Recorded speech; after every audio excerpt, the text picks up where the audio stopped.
गोपीजनों का आवाहन करने के लिए बड़े मीठे स्वरों में वंशी बजाई।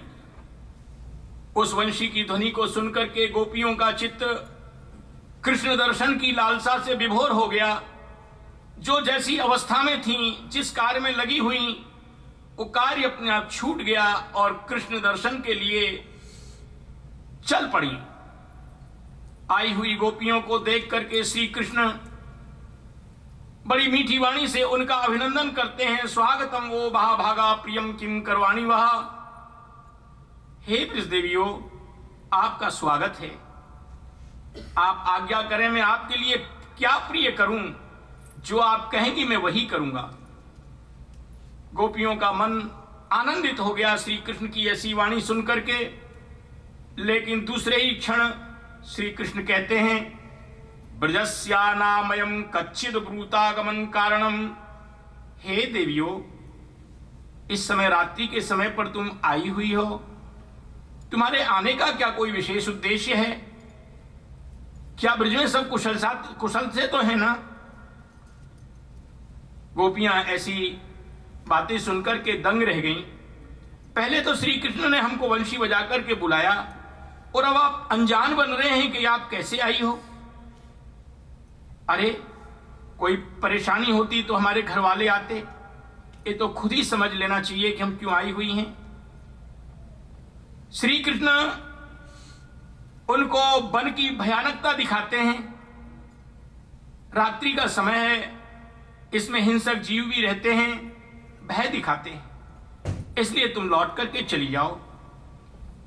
धर्म का भय दिखाते हैं। तुम्हारे माता पिता, बंधु बांधव, पति आदि तुमको घर में नहीं देखेंगे तो खोजेंगे, दुखी होंगे। तुम लौट के चली जाओ। पातिव्रत धर्म की ओर आकर्षित करते हैं ध्यान। देखो, स्त्रियों का सबसे बड़ा धर्म है अपने पति की सेवा शुश्रूषा करना। पति चाहे कैसा भी हो, रोगी हो, निर्धन हो, मूर्ख हो, वृद्ध हो, लेकिन स्त्री का कर्तव्य है कि अपने पति का कभी परित्याग न करे। और हे देवियों, मैं तो ध्यान करने से, कीर्तन करने से, कथा सुनने से जितना प्रसन्न होता हूं, उतना तुम्हें पास में रहने से भी नहीं होता। इसलिए तुम लौट करके घर चली जाओ। श्री कृष्ण की ऐसी वाणी सुनकर के गोपियों का मन बहुत दुखी होता है। इधर उनके नेत्रों से दुख के मारे झरझर आंसू बह रहे हैं। जमीन को अपने चरण के अंगूठे से कुरेद रही हैं और बड़े आर्तभाव से कहने लगी, कृष्ण, ऐसी कठोरता तुम्हारे लिए उचित नहीं है। हमने सुना है कि तुम तो शरणागत की रक्षा करने वाले हो। कोई शरण में आ जाए उसका त्याग नहीं करते हो। अपनी इस वाणी को याद करके कृष्ण, हमारा परित्याग मत करो। हम सब कुछ छोड़ के आपकी शरण में आई हैं। आप सोच रहे होंगे कि हम कोई भोग की कामना लेकर के आई हैं। आप अंतर्यामी हैं, हमारे हृदय को टटोल के देख लें। संत्यज्य सर्व विषयांश तव पाद मूलम। हम समस्त भोगों को आपके चरणों में चढ़ा चुकी हैं। हमारे अंदर लेश मात्र भी कोई भोग की कामना नहीं है। कृष्ण, आप हमारा परित्याग न करें। हम तो आपको ही अपना सब कुछ मान चुकी हैं। हमारे तो पति हैं तो आप हैं, बंधु बांधव हैं तो आप हैं, और हम तुमको छोड़ के कुछ नहीं चाहती। तुम तज और न जानही, तुम जीवन तुम प्राण, तुम पति मति गति एक ही, तुम मर्यादा कान। हे श्याम सुंदर, हमारे तो सर्वस्व आप ही हैं। एक बात याद रखें, यदि आपने हमको नहीं अपनाया तो हम अपने आपके चरणों का ध्यान करते हुए अपने शरीर का परित्याग कर देंगे। शास्त्रों में लिखा है, अंत काले यथा मति तथा गति। अंतिम समय में जैसी मति होती है वैसी उसकी गति हुआ करती है। इस तरह से अंत में आपके चरणों की हमको प्राप्ति होगी।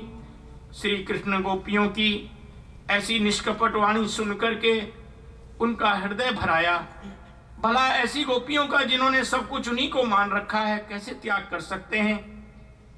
और मंद मंद मुस्कुराते हुए उनके साथ में रास क्रीड़ा करने लगते हैं। गोपियां आनंदित हो जाती हैं, मानवती हो जाती हैं अपने सौभाग्य के लिए। हमारा कैसा सौभाग्य है, आज 3 लोक के नाथ हमारे साथ में रास क्रीड़ा कर रहे हैं, हमारी अधीनता कर रहे हैं, हम जैसे चाहती हैं वैसे ही करते हैं। गोपियों को मानवती देख करके श्याम सुंदर अंतर्धान हो जाते हैं। कृष्ण को न देख करके गोपियां आकुल व्याकुल हो उठती हैं और वहां पर वृक्षों से पूछती हैं, यमुना पुलिन पर रहने वाले सुखी तरवरों, क्या आपने बलराम के छोटे भाई कृष्ण को देखा है जो हम माननीयों का मानहरण करके कहीं चले गए हैं? कोई उत्तर नहीं आया।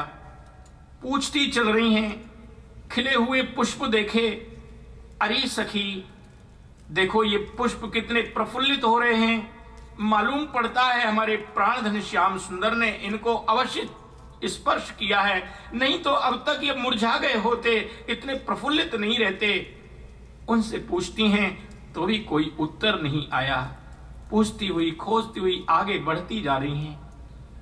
अरे लताओं से पूछती हैं, कुंजों से पूछती हैं, अरे कोई तो बताओ श्याम सुंदर हमारे प्राणधन किस लता से गए हैं, किस कुंज में गए हैं, कहां छिपे हुए हैं, किस मार्ग से गए हुए हैं, कोई तो उनके विषय में कुछ तो बताओ।